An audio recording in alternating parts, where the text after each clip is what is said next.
ছি ছি ছি স্বপ্ন, তুমি যাকে নিয়ে কথা বলছো উনি আমার বাবা। বাবা? হ্যাঁ।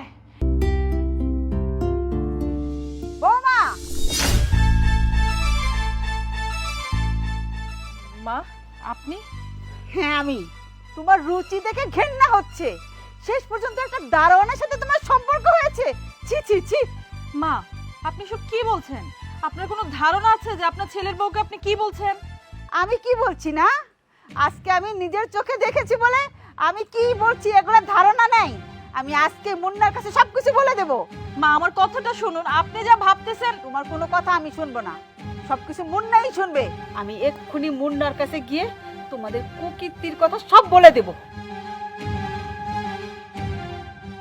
আমি আগেই কইছিলাম এসবের কোনো দরকার নাই।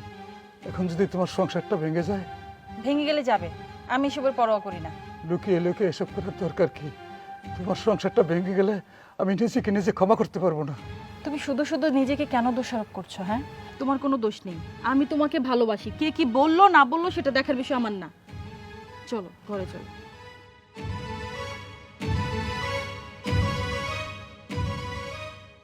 এই মুন্না, মা, কইছিলি?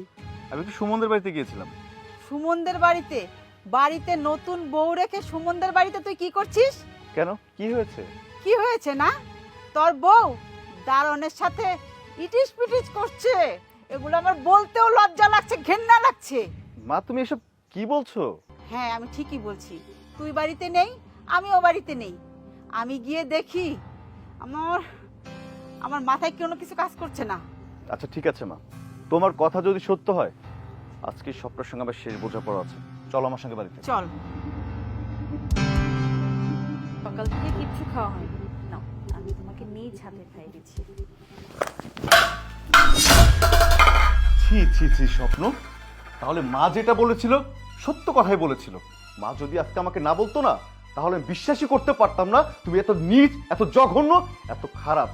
সামান্য একজন সিকিউরিটি গার্ড যার নাকি থাকার কথা বাড়ির গেটে, আর তাকে তুমি সোফার মধ্যে এনে খাইয়ে দিচ্ছ, তার সঙ্গে ঢলাঢলি করতেছো। আমার তো বিশ্বাসই হচ্ছে না। এই ভুলে গিয়েছো? তোমার পরিচয়টাকে ভুলে গিয়েছো? কোথা থেকে তোমাকে আমি এই বাড়িতে তুলে নিয়ে এসেছি? জাস্ট ভালোবাসতাম, এক কাপড়ে তোমাকে এই বাড়িতে ভালোবেসে বিয়ে করে নিয়ে এসেছি। আর আমার মা আমাকে সব সময় বলেছে যে তোকে এত আদর যত্ন করে, এত কষ্ট করে লেখাপড়া করি, এত বড় করেছি, আমাদেরকে না জানিয়ে তুই বিয়ে করে নিয়ে আসলি। এই তুই কি এই মেয়েকে নিয়ে সারা জীবন সুখে থাকতে পারবি? ওর চরিত্র কেমন, ও কোন বংশের মেয়ে তোর কি জানা আছে? আমি মাকে বড় বড় গলা করে বলেছিলাম, মা আমার ভালোবাসা ও কখনো খারাপ হতে পারে না। ও যদি গরিব হয় না মা, অনেক ভালো মেয়ে, তুমি দেখবে আমাদের সংসারটাকে না অনেক সুন্দর করে সাজিয়ে গুছিয়ে একাকার করে রাখবে। আর তার প্রতিদান তুমি এইভাবে দিলে? ঠিক দেখলি, আমি যে তোকে যখন রাস্তায় বললাম তুই তো আমার কথা বিশ্বাস করলি না। এখন তো নিজের চোখে দেখলি তোর বউ যে কত চরিত্রহীনা। হ্যাঁ মা, আজকে যদি তুমি আমাকে না দেখাতে আর আমি নিয়ে দু চোখ দিয়ে না দেখতে পারতাম যে আমার বউ স্বপ্নর চরিত্রটা কতটা নিচে ও কতটা জঘন্য, তার বিশ্বাস করতে পারতাম না সামান্য একজন সিকিউরিটি গার্ডের সঙ্গে। ছি! বাবা, তুমি যা দেখেছো তা ঠিক না বাবা। চুপ! আর একটা কথা বলবেন না। আপনার সাহস হলো কিভাবে আমার বাড়ি সিকিউরিটি গার্ড হয়ে আমার ঘরের মধ্যে আমার বউয়ের সঙ্গে বসে সুপার মধ্যে খেতে, ঢলাঢলি করতে? লজ্জা করলো না আপনার? Just shut up! আর একটা কথা বলবা না। অনেক বলেছো, তুমিও বলেছো, তোমার মাও বলেছে। অনেকক্ষণ যাবত সহ্য করছি, কিন্তু আর না। এই কতটুকু জানো তুমি আমার সম্পর্কে? হ্যাঁ, ভালোবেসে বিয়ে করেছো, এক কাপড়ে নিয়ে আসছো। এই কখনো জানতে চেয়েছো আমার বাবা কোথায় থাকে, আমার বাবা দেখতে কেমন, আমার বাবা কি করে? জানতে চাওনি। কিসের ভালোবাসো তুমি? যদি ভালোই বাসতে তাহলে এরকম বৃদ্ধ একটা লোককে নিয়ে এত নোংরা নোংরা কথা বলতে তোমার বিবেকে বাঁধলো না? ছি! কাকে নিয়ে কি বলছি? হ্যাঁ, কাকে নিয়ে কি বলছি?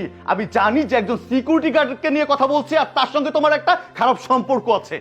আমি কিন্তু তোমাকে লাস্ট বারের মতো বলছি মুন্না, তুমি কিন্তু অনেক উল্টাপাল্টা কথা বলছো। আমার চরিত্র নিয়ে তুমি কথা বলছো, আর কাকে নিয়ে বলছো সেটাও তোমার ধারণা নেই। তুমি জানো তুমি কাকে নিয়ে কথা বলছো? তুমি যাকে নিয়ে কথা বলছো উনি আমার বাবা। বাবা? হ্যাঁ, তিনি আমার জন্মদাতা পিতা। কি এখন বলো, বলো ওনার সাথে আমার কি সম্পর্ক? বলো, যত নোংরা নোংরা কথা আছে বলো না আমাকে নিয়ে। স্বপ্ন কি বলছো তুমি? উনি তোমার বাবা? আরে তুমি তো আগে কখনো আমাকে বলোনি যে তিনি তোমার বাবা। উনি যদি তোমার বাবা হন আমাকে বলতে, তাহলে তো ওনাকে এই বাড়িতে সিকিউরিটি কাজ করতে হতো না। যাই হোক, না জেনে না বুঝে অনেক কথা বলে ফেলেছি, তুমি আমাকে ক্ষমা করে দাও। আর বাবা, আপনিও আমাকে ক্ষমা করে দিন প্লিজ। হ্যাঁ, তুমি আমার মনটাকে একদম ভেঙে দিয়েছো। তুমি তো আমাকে জিজ্ঞেস করতে পারতে ভালোভাবে যে তিনি আমার কে হন, তুমি সেটা করোনি। তুমি সেটা না করে তুমি আমার চরিত্র নিয়ে কথা বলেছো, জানোই তাই বলেছো। বৌমা, আমি না জেনে না বুঝে তোমাকে অনেক কিছু বলে ফেলেছি। আসলে চোখের দেখাও যে ভুল হয় সেটা আজ বুঝতে পারলাম। তুমি আমাকে ক্ষমা করে দাও বৌমা। ওনারা ভুল করে তোকে অনেক কিছু বলে ফেলেছে, দয়া করে ওদেরকে ক্ষমা করে দে মা। আচ্ছা ঠিক আছে, একটা কথা মনে রেখো, ভালোবাসা ধনী গরিব দেখে হয় না, ভালোবাসা জাত ভেদ দেখে হয় না। তুমি আমাকে নির্ভয়ে বলতে পারতে যে তিনি তোমার বাবা, আমি তোমাকে কখনো ছেড়ে যেতাম না, কারণ আমি তোমাকে আমার জীবনের থেকে বেশি ভালোবাসি স্বপ্ন। আর হ্যাঁ শোনো, আজকের থেকে তোমার বাবা আমার বাবা এই বাড়ির সিকিউরিটি গার্ড না, আমরা সবাই মিলে একসঙ্গে থাকবো। হ্যাঁ, আর যাও খাবার রেডি করো, আমরা সবাই মিলে একসঙ্গে আজকে মজা করে খাবো। তোমরা বসো, আমি খাবার নিয়ে আসছি। আচ্ছা, বাবা বসুন, মা বসো।